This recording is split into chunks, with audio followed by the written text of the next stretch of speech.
You ever be out somewhere and you're lit, you're having a good time, you're not thinking about anything, and then you get something that like a message or a call that really like disrupts your mood.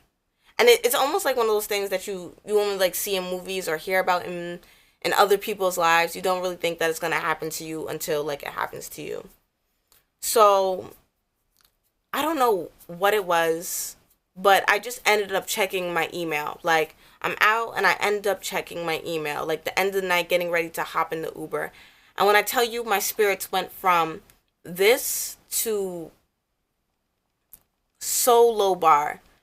And I couldn't even muster up the energy to tell my friend or show my friend the message, because what I immediately felt, especially after the last word, decapitate you, the last couple of words, I felt a genuine sense of fear.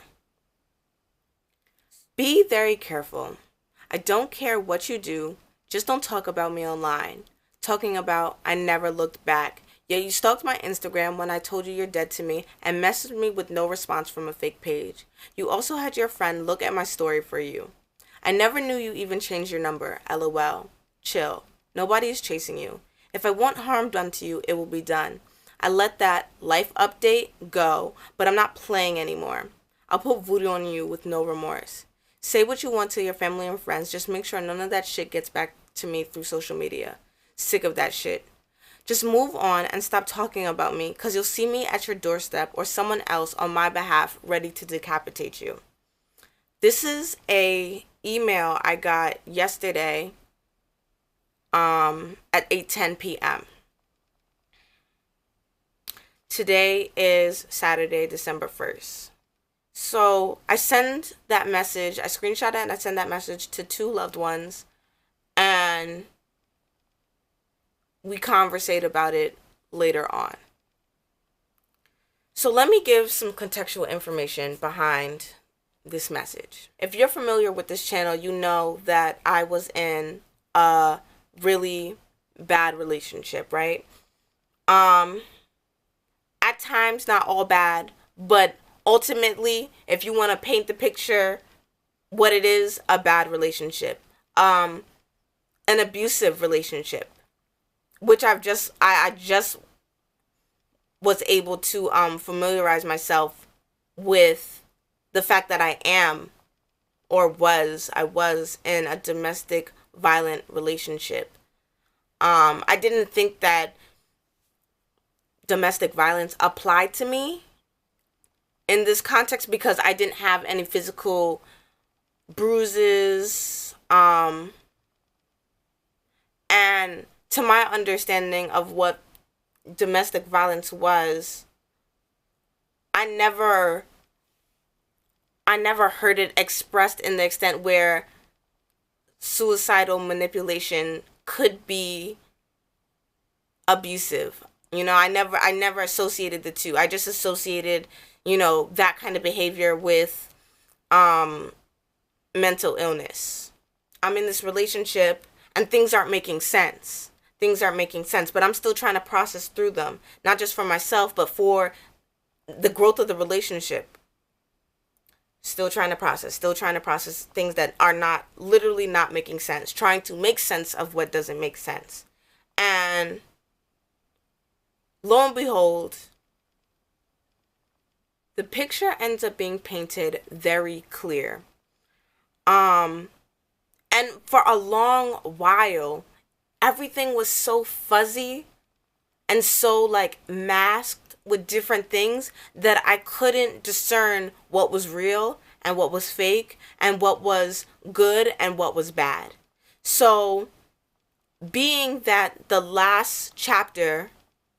ending of the last chapter revered itself in the way that it did, it made it easier for me to pull out, because I don't know if I mentioned this in the last video, maybe I did, but the intention for Osaswa to come up before my birthday and for my birthday was for me to really spectate whether or not the relationship would be a fit. Like if we could, process and move forward. And clearly that didn't happen, because who he truly is showed itself.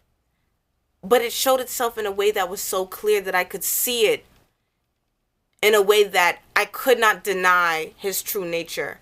And I was never in denial about who or what he was.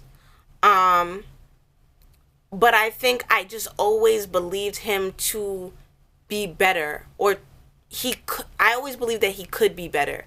And I need to stop doing that with people. And I think the space that I've been in lately has been like, okay, instead of feeling hard on myself for experiencing like certain hardships, it's been, what can I take as a lesson? Like, what was teaching about this lesson? I'm still here, I'm still alive, I'm still purposeful. What can I take from that hardship? And what I was able to take from it for real, like more than I ever have in my whole entire life, is that when someone shows you who they are, believe them.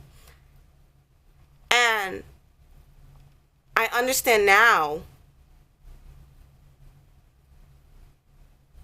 why my judgment has been so cloudy. I understand now why brain fog has been so prevalent. I understand now why numbness is a consistent state of being. It's because I was bounded by fear. And fear and freedom cannot contain the same space for long at all. There is a small window of time between which one will take over. And for the past 3 years, I have been living in fear with someone that I laid down with, someone that I shared intimacy with, someone that, and not just intimacies as in physical, I mean like verbal intimacy with. I've confided in this person with all of me. And because of personal insecurities, because of lack of personal development, and because of fear for my livelihood even, I stayed. Because to me, it genuinely felt safer to stay than to leave. And that is such a terrible place to be in, especially in this day and time. And especially for me, because I have never lived my life in such a fearful state. And I'm so sorry for talking so slow. It's just really hard to make sense of everything that's going on in here, because every time that I try to open my mouth and share my truth, I literally feel weighed down by the fear of, honestly, my actual livelihood. Like the fear of actually not wondering if I'm gonna be able to be safe when I walk to my car, when I leave my house, when I'm at the store. Because ultimately, this is not the first time that those type of sentiments were expressed to me. The reason I even left California was because this man said he's going to kill me and my family. And I know a lot of people could be judgmental as fuck and say, girl, why would you go back? Why would you do this? Why would you do that? Fear is what brought me back. Control is what brought me back. And sometimes I always imagined myself to be like this strong person, but a lot of what being strong is knowing when you're weak. And I really wasn't ready to live in my weakness. And I know that sounds really strange for a situation that I'm describing right now, because it's like, you know, people's advice to women like me, or, you know, anyone who's going through a situation where they're bounded by fear, is to, you know, be strong, you know, put on your big girl pants, you know, take a leap of faith. But when you don't have the faith, there is no leaping to do. So you're gonna stay stuck. You're gonna be numb. You're gonna have no discernment, and you're gonna let somebody else puppeteer you. And you're gonna think that you're doing the walking and the talking and all the interactions, but you're not really doing it. You're moving from a very undeveloped space and peace of mind. So I'm in this situation. I'm bounded by fear, and I'm staying mostly because I don't want to agitate him to a space where, instead of him feeling the need to take himself, which was manipulative because lo and behold he never ended up killing himself, I feared that one day it would switch and it would be me. And I always sensed that it was either going to be me or him or both of us, because that's the type of vibe that I get. He's really the type of person that would kill me and then kill himself so that he doesn't have to live with the long-term guilt of it afterwards. That's what I feel. And I know that's a strong accusation to make, but that's personally what I feel. I was watching a lot of other women's stories on domestic violence, and one of the things that a lot of these women shared was this bewilderment that would come into their partner's eyes when a situation would kind of almost like vape up from thin air. And there's like this genuine sense of fear that comes over you, especially after it's the second or third or fifth time, because you're like, I don't know what this person is going to do right now. You have no idea. So let me backtrack real quick and add a little more context. So the reason that I got that email was because of a thread that my friend put up. One of my friends on Instagram, she put up a picture. And the picture said, what is one of the craziest things that your ex have done? If you go to that post right now, it has almost 400 comments. And I thought to myself, at the time, there was probably maybe 30 or 40 comments. I thought to myself, I'm reading these stories from other women. I'm thinking to myself, like, oh my God, I am not alone. And this is the part that hurts me the most, and I'm disheartened by the most, because when you realize how not alone you are, just from turning on that light and everyone just sharing their truth, it's weird. It's like a really genuine sad relief of thank God I'm not the only person, but damn, baby girl, I'm sorry that you're going through that. There was a girl in the thread that said her ex-man pointed a fucking gun at her head because she wanted to leave. There were girls in the thread saying that they were kidnapped. There was a girl that said that her ex leaked her intimate pictures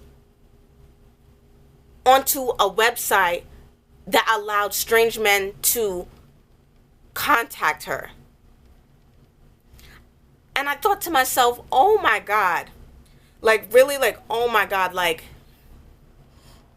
and this is why I said the thing that I said about the picture was painted so clear. I didn't have to spectate anymore because it was there. It was undeniable. Because for me, I'm so shocked and caught off guard by people's vile, malicious nature every time. And it's weird because I know that these things exist, but when I get so close to them, or I hear about them, or I experience them, mostly when I experience them, I'm floored. Insert the whole Pikachu meme, because I'm literally oh my God, how are you so terrible? How are you so terrible? And then people want to say oh, and I said this in a video a little while ago. People always say your vibe attracts your tribe and stuff like that. And I do believe that. I do believe to a certain extent that that is a thing, right? But I also believe that there are intentionalities behind two different important forces in the world: good and evil, yin and yang. And the intentionality behind one or the other is always going to be a battle here on this earth. And I'm not even trying to be spiritual. I'm just saying that's really, there's good and then there's evil here on this earth. And all I know is what it is like to live on this earth. And that's what I've witnessed. And I know that my intentionality always, always, always, always has been aligned with goodness, because goodness is love and love is God, right? Even though I'm in an undeveloped like relationship with God. But I've always understood that from a very young age. And I've been through a lot of different things that could have tore me out of this mental space, you know? But something about that feels very grounding to me. And I can't unnerve myself from it, even with the tribulations and the maliciousness and the vileness that has been displayed and given to me via my mom, via ex-partners, via strangers, via, you know, my rapists and stuff like that. I could never turn into those people intentionally. And the only reason I say intentionally is because I just want to leave room for the never. Like people always say what they'll never experience or what they'll never go through. You never know what you'll go through. You never know what you'll encounter, because life is crazy. And it's not supposed to be that crazy, but it is.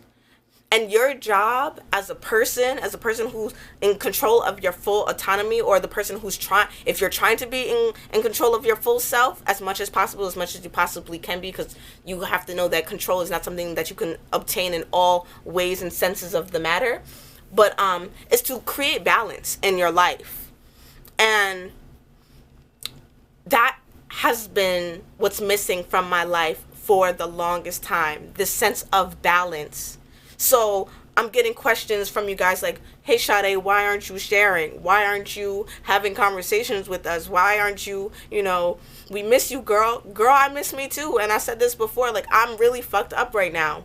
And I'm healing. I'm really like in a healing space. It feels even healing to share this. And it feels healing to share this because, not because of the audience, not because of the listeners, but because I know that I have genuine support. I don't have fandom here. I have friends here on this platform. I have people that pray for me here. I have people that look out for me here.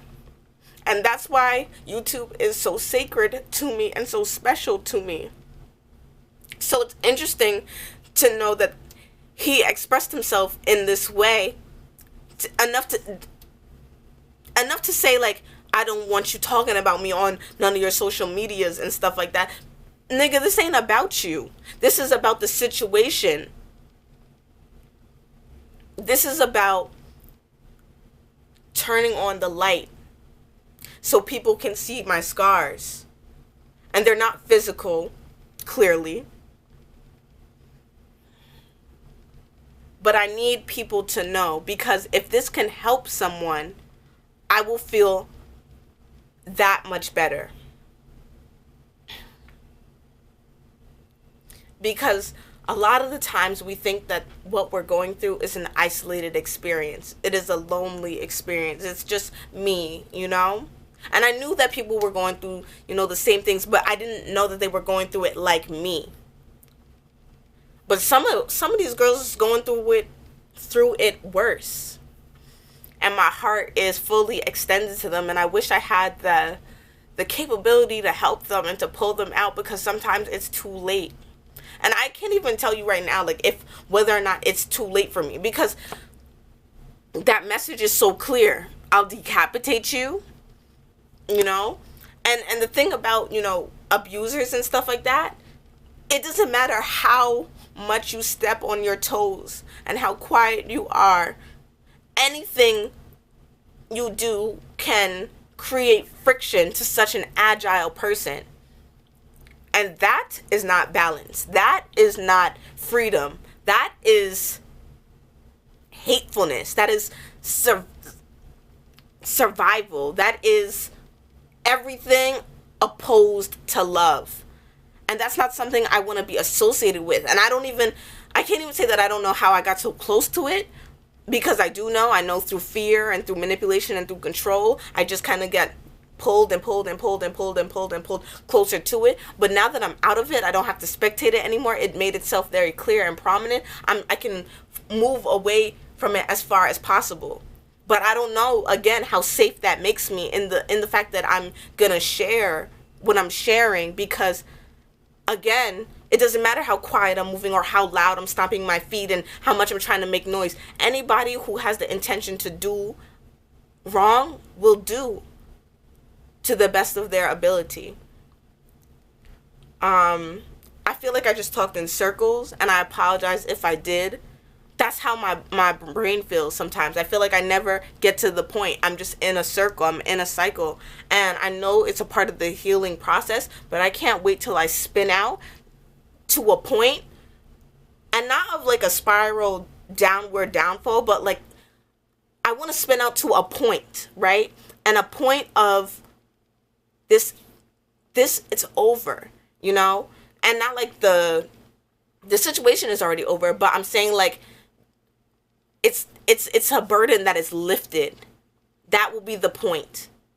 And then there's a new part of mastery that happens in the regard of fulfilling myself again with all the things that I know that are important and sacred to me. And not just to me, but to the functions of society and being a decent human being. And I really hope I'm making sense right now. I really, really hope I'm making sense right now. And in the beginning of when I used to do my videos, do YouTube, I always used to say that. I always used to say, hopefully I'm making sense right now. And let me tell you this, and I said this before, people who say stuff like that are the people who have been quieted for a very long time. And because they're not used to speaking their truth in so long, or even at all, they never think that they're making sense. And they feel so shameful or embarrassed or, scared to talk about what's going on because, someone is invalidating them, or, there's situations where their feelings are oftentimes going unheard. So they're trying to share something for the first time and they're already like throwing doubt on top of it. And it's like, okay, this is unimportant. No, it's important. Open your mouth and share what you have to say. Talk about it. Turn on that light. Let everybody see what's going on.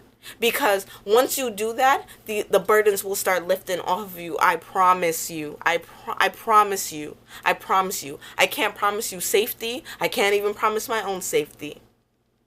But I can say that I can die much more peacefully knowing that this will be shared.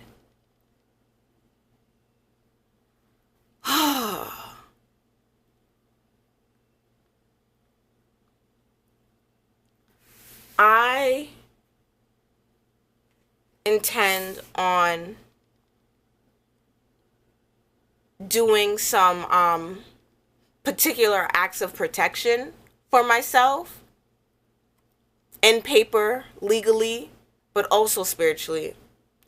And I'm asking anyone who's watching this to extend that prayer, that thoughtfulness, that meditation to me as well, and to anybody else that that might be going through it, and just anybody that is going through it. Just take some time and just pray for any and everybody that is going through something where their power and their choice is being taken away from them in such a way that it really nullifies their whole being. I was really, really lost for a really long time. Really, really lost. And it's so weird because nobody could really tell because it was so functional. It was like a high functioning lostness because I still maintained to do the things that everyday people do because I couldn't afford to have a complete meltdown because I have things to pay for. I have things to cater to. I have people who care about me. I have people to see. I have emails to respond to. I have money to make. I can't afford to spin out and be out for the count. And that's not even on some like I'm trying to be strong shit. I don't even want to be this strong, but I just feel like for a long time I couldn't. And now it's not so much that I say that I don't care if I do or I don't. I just don't think that it's something that's going to necessarily happen. I don't think there's any spinning out and being out for the count. I think there's a spinning out, spinning to the point, a cycle to the point. And the point will ground itself and align itself with everything that is important, as long as I'm doing the work to be consistent with making sure that I see people for who they are through and through, not seeing their potential, not giving many chances, if any chances, to false claims, but really being comfortable with the fact that, it's okay that you are that person. Let me get the fuck away from you. I hope that this makes sense. I hope that this message reaches someone well. I hope that the way that I was talking wasn't too frustrating. I know I was talking kind of slow.